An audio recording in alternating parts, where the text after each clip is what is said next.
Hi, financial correspondent Jen Rezac here. I am with Calvin Getz. He is the founder of Strategy Financial Group. Now, there is a common stat out there that a couple will spend over $300,000 just on their health care in retirement. So, Calvin, should we really expect to spend that much?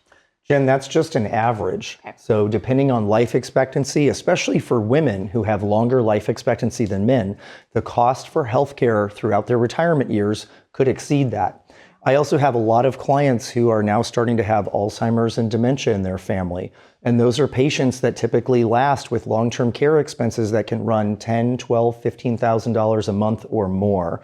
So making sure that you've got a comprehensive written retirement income plan that incorporates how you're going to pay for future healthcare expenses and potentially home care and long-term care is critically important. Boy, that's a big ticket item, but it's just one challenge to be preparing for when it comes to retirement. You have some resources that can help us learn about that and more. That's right. It's about a 50-50 chance on whether or not you're going to need home care and long-term care in retirement. And every day that goes by that you're healthy and you have not put some sort of plan in place to cover those expenses, you're taking a risk that at your next medical checkup, you could have something come up and you're uninsurable.